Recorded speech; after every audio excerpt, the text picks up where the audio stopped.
한 고등학생이 학교 폭력에 시달렸다는 글을 남긴 채 숨졌습니다. 유족 측은 3년 동안 지속적인 괴롭힘을 당했다라고 주장하고 있는데 경찰도 수사에 착수했습니다. 네, 과연 김군의 안타까운 선택을 막을 방법은 없었을지 사건 사고 소식 전문가와 함께 짚어보겠습니다. 이수정 경기대 범죄심리학과 교수와 이야기 나눠보겠습니다. 어서 오세요. 네, 어서 안녕하십니까. 네. 안타까운 일이 또 일어났습니다. 천안의 한 고등학생이잖아요. 네. 유서를 남기고 지금 숨을 거뒀는데 지난 11일이었더라고요. 어떻게 네. 된 일이었습니까? 그러니까 이제 유서를 남기고 아이가 사망을 했는데 네. 그 사망하기 직전에 한 일주일 전에 이제 부모님이 학교에다가 얘가 학교 폭력 이제 피해를 당하고 있다라고 학교 폭력 대책 심의위원회를 열어달라고 요청을 했는데 예. 그게 열리지 않은 채 결국은 자살에 이르게 된 건데요. 네네. 이 아이가 이제 그렇게 부모님이 위기에 빠졌다는 사실을 알게 된 경위는 아마도 일기장이 있었던 것 같고요. 그 일기장에다가 이제 본인이 얼만큼 고통을 받고 있는지 이런 것들을 좀 적어놨는데 그걸 뒤늦게 발견하게 된 것 같고 예. 그에 앞서 이제 유서를 남겨놨어요. 그런데 그 유서에 뭐라고 썼느냐? 네. 내가 사실은 고등학교 1학년 때부터 이제 학교 폭력을 당했다라는 네. 건데 그러다 보니까 뭐 아주 오랫동안 학교 폭력을 당하다 보니 사실은 이제 도움을 요청을 했는데 사실 도움이 제공이 안 된 걸로 보이고요. 여러 번 시도를 했는데 그러다 보니까 이제 점점 더 주변에 이제 동료들로부터 학교 폭력이 심해져 가지고 아마도 이 친구가 당한 것은 신체적 폭행은 아니고 굉장히 심리적으로 왕따시키고 이제 뒷소문을 내고 애를 인격적으로 모독을 하고 이런 일들이 계속 이어진 것으로 보입니다. 네. 그러면서 결국은 이게 3년을 묵어 가지고 뭐 도움을 요청했는데도 제대로 된 도움이 이제 제공되지 않으니까 예. 얘가 이제 마지막으로 유서에다가 신고한들 뭐가 달라지겠느냐 이런 한탄을 하면서 결국에는 이제 극단적인 선택을 한 것으로 알려지고 있습니다. 네. 네. 지금 유족 측에서는 김군의 얼굴과 또 이 피해 내용들을 공개를 네. 했습니다. 상당히 네. 상세적으로 적혀 있었는데 네. 어떤 이야기들이 있었습니까? 그러니까 이제 이 아버님께서 너무 한이 쌓이시니까 예. 보통 일반적으로는 이렇게 극단적인 선택을 하게 되면 집안에서 좀 이렇게 쉬쉬하면서 네. 조용하게 지나가려고 하는 게 추세인데 그런데 지금 사진을 공개를 예. 하셨어요. 예. 지금 나오는 것처럼. 그래서 이렇게 공개하게 된 경위는 이게 이제 사실은 이 아이를 구할 수 있는 타이밍이 있었는데 그러지 못한 부분을 지금 고발을 하시기 위해서 이렇게 이야기를 하시는 겁니다. 네네. 지금 수첩과 유서에 이 아이를 괴롭힌 가해자들의 신상이 모두 기록이 남아 있고요. 그리고는 지금 이 아버님께서 가장 가슴 아파하는 부분은 사실은 학교에다가 이 학생도 상담 선생님과 상담을 좀 했는데 문제는 나중에 모든 아이들의 상담이 끝난 다음에 좀 이야기를 해보자라고 하더니 연결이 잘 안 됐었고요. 그때도 아이의 이제 민원을 받아주지를 못했고, 네. 그리고는 이제 뭐 이 나중에 뒤늦게 알게 돼가지고 부모님이 이 아이가 사망하기 일주일 전에 아까도 말씀드린 대로 네. 학교에다가 드디어는 알렸는데도 지금 어떠한 대책도 없다 보니까. 지금 이 부분에 대해서 아마 학교를 고발을 하신 것으로 보입니다. 그렇군요. 그러다 예. 보니까 지금 사진까지 다 알려지게 된 것입니다. 네. 김군의 아버지 성함이 김복철 씨입니다. 아들의 이름, 신상을 다 공개했고 재발 방지 꼭 마련해야 된다면서 인터뷰를 했는데요. 김상현 군의 아버지가 흐느끼면서 이런 말을 했습니다. 직접 듣고 오겠습니다. 특정 학생들 한 8명 정도가 1학년 때부터 3학년까지 계속 지속적으로 왕따시키고 게이라고 놀리고 욕하고 집사람이 전화해서 학교폭력방지위원회를 열어주라고 했음에도 불구하고 없었다고 묵살하고. 자, 이 학교 측이 좀 미리 파악하고요. 그리고 대비하고 또 학폭위도 열었다면 이런 일이 일어나지 않았을 텐데 학교 측에서는 뭐라고 하고 있습니까? 지금 우리 학교에서는 학교 폭력 사건이 없었다. 이러한 없었다? 이제 주장이고요. 뭐 지금 교장 선생님은 지금 전혀 이런 사건이 없었노라고, 그리고는 담임 선생님은 지금 부모님이 전화까지 하셨다고 지금 이야기하는데 그런 대화를 나눈 적이 없다 이렇게 얘기를 하시고 계시고. 그렇죠. 저 요청을 학폭위 요청을 받지 않았다. 네, 그러다 보니까 지금 예. 이제 입장이 엇갈리는 지금 상황으로 보이고, 그래서 경찰도 그 부분에 대해서 이제 양측의 입장을 다시 조사를 해보겠다 이런 이제 이야기이신데요. 문제는 이게 흥미롭게도 학교폭력 예방 및 대책에 관한 법률에 보면은 예. 12조에 어떻게 돼 있느냐면 학교폭력 사건을 인지하게 되면 무조건 신고를 학교에다 하게 돼 있어요. 그렇군요. 그렇기 예. 때문에 학교는 신고가 들어왔을 시에 그걸 무시하면 절대 안 되고요. 예. 거기에 따른 심의위원회나 이런 것들을 모두 이제 즉각적인 조치를 해야 열어서 된다. 즉각적인 조치를 해서 피해 학생과 가해 학생들을 분리를 시키고 피해 학생 편에서 지금 가해 학생에 대한 징계를 추진을 했어야 되는데 네. 지금 학교 측이 전혀 인지하지 못했다고 지금 주장을 하고 있는 네. 과정이다 보니까 이 아. 부분은 뭐 수사를 열어서 명확하게 책임을 규명해야 될 것으로 보입니다. 네, 그렇군요. 지금 예. 피해자 유족 측과 학교 측의 주장이 엇갈리고 있기 때문에 일단 경찰 조사가 이루어져야 할 텐데 그런데 지금 상현군의 글들을 보면 이 상황을 좀 벗어나려는 해결하려는 의지가 느껴지잖아요. 그렇습니다. 학교에서 제때 시스템이 작동했다면 이런 상황까지는 막을 수 있었을 것 같죠. 그런데 문제는 이제 시스템이 작용을 하지 않았던 거죠. 네. 이 친구는 하느라고 했어요. 상담도 하려고 시도했었고 네. 상담 선생님에게 내가 왕따를 당하고 있다고 이미 일반적인 아이들 상담할 때 얘기를 네. 했다가 그러면 다 끝나고 난 다음에 다시 얘기하자. 그래가지고 기다렸다는 거예요. 아. 그런데 다시 이야기를 하자는 상담 선생님이 연결이 안 됐고 네. 그리고는 뭐 그 이후에도 계속 지속되다 보니까 결국은 부모님이 알게 돼서 부모님이 이번에는 학교 측에다가 아무래도 학교에다 얘기하라고 법률상 돼 있으니까 예. 제가 보기에는 그게 지금 올바른 건지를 잘 모르겠는데요. 왜 학교폭력 피해를 학교에다가 신고하라고 해놓고 학교는 처리를 안 해주면 그럼 도대체 어디다가 신고를 해야 되는 이런 거 건가요? 학교 측에는 기록이 안 남습니까? 기록이 남아야지 맞는 거예요. 예. 그리고는 신고가 되면 112 신고는 다 녹음을 하지 않습니까? 네. 그런데 지금 학교 측은 전혀 그런 부분을 저장을 해놓지 않으니까 아. 파일이 존재치 않으니까 아마도 틀림없이 수사를 해보면 어머니가 학교에다가 전화하셨던 그 전화 기록은 틀림없이 5월 4일 날 전화하셨다고 하시잖아요. 네네. 그러니까 그 기록은 틀림없이 나올 것 같은데 그렇게 되면 사실은 5월 학교 8일이라고 하는데요. 예. 네, 네, 5월 8일. 그러면 결국에는 학교는 지금 뭐 뭔가 거짓말을 하고 있는 것이 나중에 입증이 될 수도 있는 상황이다 보니까 예, 예. 현재로서는 지금 명확하게 저도 얘기를 할 수 없는 게 이게 진위가 명확하지가 않아요. 네, 학교 네. 측은 못 들었다고 하고 예. 부모님은 전화했다고 하고 뭐 아이는 상담할 때 얘기했다고 하고 상담 교사는 상담을 딱히 따로 하지는 않았고 그렇다면 이 조사가 어떻게 이루어져야 할까요? 3년 동안 괴롭힘을 당했다면 많은 그부들, 친구들, 학교 학생들도 어느 정도는 알고 있지 않을까요? 다 알고 있을 겁니다. 더군다나 이 사건이 심각한 것이 SNS들을 아이들이 하잖아요. 예, 예. 이 피해 학생만 빼놓고 나머지 애들이 전부 SNS에 들어 있으면서 이 피해 학생의 뒷얘기, 소문, 악담 이런 것들을 했다는 거예요. 아. 그렇기 때문에 아이들의 휴대폰을 보면 틀림없이 그렇게 왕따시킨 증거들, 포렌식 증거들 다 확실하게 나올 수 있을 걸로 보여서 예. 지금 이제 구두로 면담할 뿐만 아니라 휴대폰을 좀 조사를 해보면은 지금 진상을 알 수 있을 거다라는 생각이 드는데 네. 문제는 이제 그 가해 학생 8명에 대해서는 수사의 대상이 될 수 있지만 나머지 방관하면서 같이 따돌림을 했던 아이들에 대해서는 사실은 조사에 이제 임해야 될 의무는 없는 걸로 보입니다. 그러니까 그런 친구들에게는 지금 자발적으로 이 피해 학생의 이제 사망에 대하여 알고 있는 경위를 모두 제출을 하라. 이렇게 전체 학생을 대상으로 조사를 좀 해보면은 진상이 밝혀지지 않겠나 그런 생각을 하게 됩니다. 네, 네. 지금 학교 안에 시스템이 잘 작동하지 않은 것도 큰 문제였는데 앞서 왜 학교 폭력을 학교에 신고하느냐라고 말씀을 하셨잖아요. 그렇죠. 그러면 네. 이 신고를 어느 쪽으로 해야지 제도적으로 좀 잘 굴러갈 수 있을까요? 근데 이제 외국이랑 다른 게 우리나라는 학교폭력 대책법에 보면은 네. 모든 뭐 학교폭력 예방 및 대책에 관한 법률에 보면 모든 책임을 다 학교가 지게 돼 있어요. 다시 말해서 모든 권한을 학교가 가지게 돼 있어요. 그러다 보니까 이게 사실은 학교 내에서 어떤 뭐 해피 엔딩이 되면 좋은데 네네. 문제는 지금처럼 이런 사건으로 비화되는 경우에는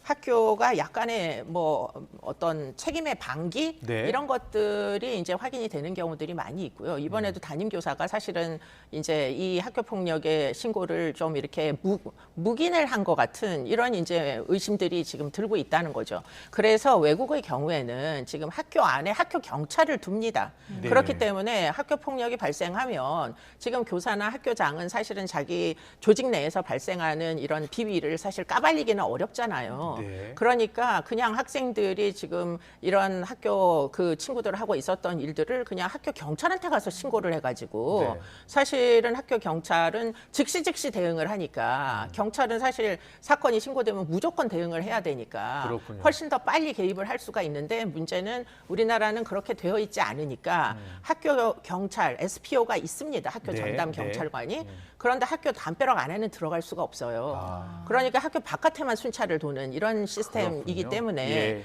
그렇기 때문에 사실은 이런 학교 안에서 일어나는 일에 대한 뭐 긴급한 인터벤션이 사법적으로는 전혀 되지 못하고 있는 거죠. 네.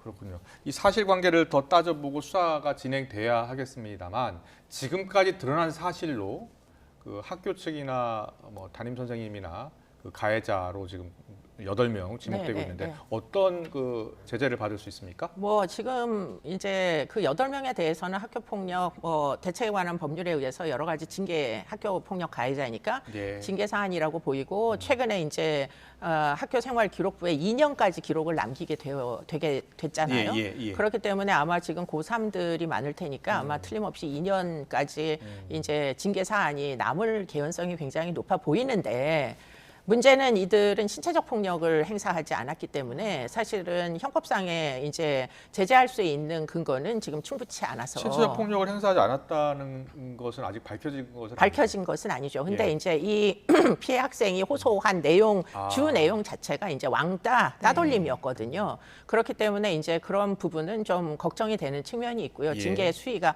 충분히 높지는 못할 것이다. 그런 생각은 들고 다만 학교생활 기록부에 기록이 남는 거 그런 부분은 아마 개선된 법률에 의해서 집행이 될 개연성이 높고요. 예. 문제는 학교입니다. 학교와 선생님과 담임 선생님과 그러면 담임 선생님의 보고를 교장 선생님은 받으셨는지 이런 것들이 다 문제가 되기 때문에 아마 틀림없이 교육청에서도 조사를 하고 아마 형사적으로도 책임을 물을 수 있을 거예요. 직무유기에 대한 부분은 틀림없이 처벌을 할 수 있는 요량이 있어서 지금 경찰이 수사를 한다니까 좀 기다려 보시면 결과가 나오지 않을까 싶습니다. 예. 네. 알겠습니다. 다음 사건 짚어보겠습니다. 이번에도 충격적이고 좀 안타까운 사건인데요. 영상으로 먼저 만나보겠습니다.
네, 이 사건 보고 놀란 분들 많으실 텐데 12살 초등학생에게 SNS로 접근을 했고요. 성착취를 하고 또 영상까지 찍어서 보내게 했습니다.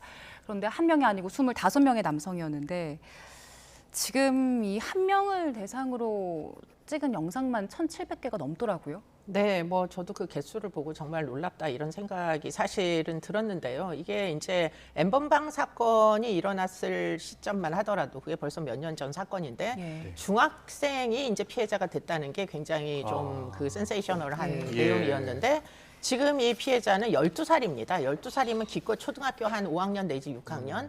그렇기 때문에 이 뭐 아직 초등학교도 졸업하지 않은 세상이 얼마나 무서운지를 인지하지 못하는 그 어린 아이가 예. 이게 이제 어떻게 하다 보니까 트위터상에 아이의 신원이 노출이 되고 사진도 올라가고 이런 것을 따라서 이제 원래는 주범은 17세의 최모군이라는 자였는데요. 아. 이 친구가 이제 아이를 꼬드겨 내 가지고 얘의 어떤 신체적인 사진 이런 것들을 이제 SNS에다가 이제 게시를 하자.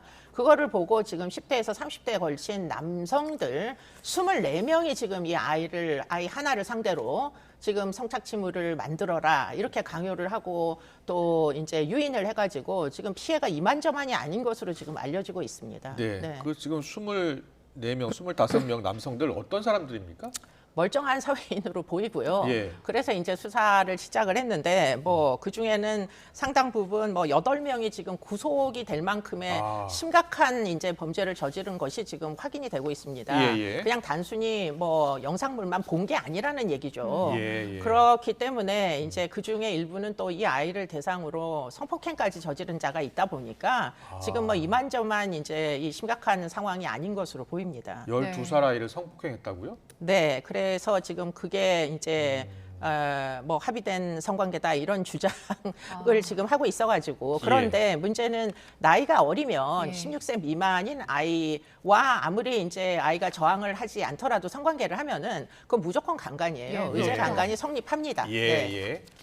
지금 이 범행이 2021년 11월부터 7개월 정도 이어졌는데 네. 어떻게 덜미가 잡힌 겁니까? 그러니까 이제 결국은 어머니에 의해서 인지가 된 거예요. 하도 이제 휴대폰으로 이상한 대화를 모르는 사람들하고 나누다 보니까 너 지금 뭐 하고 있냐 이러면서 이제 엄마에 의해 가지고 알게 된 건데 처음에는 어떻게 했느냐 이 이제 어른들이 이 아이에게 일종의 이제 그루밍이라는 방법이 있잖아요. 그러니까 어차피 서로 모르는 관계니까 뭔가 호감을 살 만한 너 참 이쁘다 사진도 한번 보내봐 이러면서 이제 접근을 해가지고는 결국에는 뭐 그런 와중에 사랑한다 뭐 이런 이제 얘기까지 해가면서 아이의 이제 호감을 유인을 한 다음에 사진 좀 보내줘봐 예쁜 사진 그리고는 영상도 찍어서 보내봐 이래 가지고는 점점점 이제 심각한 상황이 전개돼서 심지어 그 중에 일부 17세 이제 그 가해자는 주인님과 이제 노예로 상하관계에 나를 주인님으로 하고 놀이를 하자 역할극을 하자 이래가지고 A 양은 노예고 그 지금 최군을 포함한 25명은 주인님들이 돼서 지금 이 아이를 이것도 해라 저것도 해라 주종 관계를 형성을 한 다음에 그야말로 뭐 계속 아이를 유인을 했던 거죠. 여러 가지 네. 이제 강요를 했던 거죠. 근데 저 피의자들이요. 지금 저장장치를 압수수색했더니 A양 말고도 어린이 청소년 45명? 네, 그렇습니다. 성착취 영상이 또 발견돼서 6,000개가 넘는다면서요? 네, 6,000개가 넘는다고 지금 알려지고 있고요. 그렇기 때문에 피해자가 지금 확인된 피해자가 지금 45명이라고 지금 알려지고 있고 그런데 이제 그 안에서 이제 신원이 확인된 사람들에 대해서는 지금 현재 그 수사를 진행하고 있는 예. 와중에 있는 사건입니다. 그렇군요. 뭐 얼마나 더 많은 가해자들이 지금 등장할지 모르겠어요. 수사하면 예. 할수록 더 나올 것 같습니다. 그렇습니다. 지금. 예. 네. 지금 N번방 방지법 시행된 지가 몇 년 지났습니다. 2021년 네. 12월부터 시행이 됐는데 네. 온라인 성착취는 줄진 않는 것 같아요. 점점 더 심해지는 것으로 보이고요. 이게 이제 코로나로 격리되면서 비대면 사회가 되면서 아이들이 이제 이 그 뭐 모바일을 사용할 기회가 많아졌잖아요. 그러다 보니까 모바일을 많이 사용할수록 이런 피해에 더 많이 노출되는 그런 문제가 발생하고 지금 피해 연령이 점점점 아래로 내려가고 있다는 게 제일 큰 문제입니다. 그러네요. 네, 네. 12살 아이까지 지금 성착취 대상이 되고 있습니다. 네. 아동 성착취 범행, 우리 어른들의 관심이 필요한데 전문가는 이렇게 조언하고 있습니다. 전문가 이야기 듣고 오겠습니다. 자녀의 SNS, 휴대폰에 관심을 가져주시고 만약에 낯선 사람이 상품권 그리고 또는 게임 아이템 등으로 환심을 사려 할 경우 신뢰할 수 있는 부모님에게 또는 지인에게 상의를 하는 것이 필요하다고 하겠습니다. 어머니가 발견하고 확인한 거잖아요. 네, 부모님들이 그 휴대폰 자꾸 좀 들여다 봐야 될 것 같은데요. 네, 근데 이제 그게 지금까지는 뭐 아무래도 휴대폰 아이들이 잘안 잘 보여주죠. 내놓으려고 안 하니까. 예. 그런데 아이들에게도 지금 이런 위험한 상황이라는 거 그렇죠. 알려줄 필요가 있어요. 예. 모르는 사람들과 아무리 이제 대화를 나누어도 이게 위험한 상황으로 전개될 수 있고 혹시라도 모르는 사람이 이제 문화상품권을 많이 보내서 애들을 유인한답니다. 뭐 초등학생들도 문화상품권으로 뭐 다양한 거 살 수 간식, 있으니까. 간식도 사고 학용품도 사고 이러니까 이제 게임도 하고 그런 이제 돈이잖아요, 그게. 네, 그래가지고는 결국에는 상품권으로 아이들을 유인한 다음에 호감을 느끼게 해서 신뢰관계를 형성한 다음에 그 다음에 이제 아이들의 뭐 여러 가지 성착취가 이루어지다 보니까 네. 이런 이제 대화를 나누는 것 자체가 아이들에게도 위험하다라는 거 알려주셔야 되는 거죠. 네, 알겠습니다. 그리고 최근에 우울증 갤러리가 큰 문제였는데 네. 그래서 아이들 그 자살률도 높아졌잖아요. 이것도 네. 역시 온라인 성착취에 노출돼 있는 영향인 건가요? 그러니까 우울증 갤러리가 어떤 특정 포탈에서 갤러리 뭐 예컨대 우울증을 상담하고 싶은 이제 아이들이 사람들이 많이 몰려들었어요. 예, 왜냐하면 우울증이라는 게 약물로만 치료가 안 되고 대화를 나누고 싶어 하잖아요. 그래서 이제 몰려들었는데 문제는 몰려든 아이들 중에 1차적으로 성착취 피해 미성년자들이 올 때 갈 데가 없으니까 네. 그 친구들은 고민을 하고 싶은데 부모한테 털어놓기는 아무래도 좀 걱정들을 많이 하시니까 예. 온라인으로 이제 상담이 받고 싶어서 우울증 갤러리라는 데로 많이 이동을 하니까 문제는 피해자만 그쪽으로 이동한 게 아니라 가해자들이 지금 성착취 남이 막 수십 명이잖아요. 예. 이 친구들이 아마도 뭐 굉장히 많은 숫자가 이제 이 우울증 갤러리로 따라 들어와서 다시 그 안에서 성착취 범죄를 마구 저지르기 시작한 겁니다. 네. 그런데 그걸로 끝나는 게 아니라 지금 우울증 죽고 싶다 이런 이제 게시글을 올리면은 그 밑에다가 이제 말려야 되는데 그거를 막 더 이제 촉진을 하고 그리고는 어차피 뭐 이제 극단적인 선택을 할 거면 나 한번 데이트하고 그 다음에 이제 죽어도 괜찮지 않느냐 이런 식으로 하면서 결국에는 지금 자살 영상까지 남게 된 경위가 바로 그것들이고요. 그렇기 때문에 자살 영상을 남긴 그 친구도 어디선가 온라인 피해를 당하고 온 친구였고요. 예. 문제는 그 현장에 20대 남성이 입회를 했다는 거 아닙니까? 네. 결국에는 그 마지막 순간에 무엇인가 더 피해를 줄 가능성이 높았던 걸로 보이고요. 예. 그러다 보니까 이제 자살을 하는 10대들의 숫자가 너무 폭발적으로 지금 증가하고 그렇군요. 있고요. 예. 더 큰 문제는 초등학생들도 지금 자살을 한다는 겁니다. 알겠습니다. 자, 오늘 학교 폭력 관련해서 그리고 아동 성착취 관련해서 이수영 교수하고 짚어봤는데요. 제도적으로 시스템으로 보완할 게 너무너무 많습니다. 지금까지 이수영 교수와 함께했습니다. 잘 들었습니다.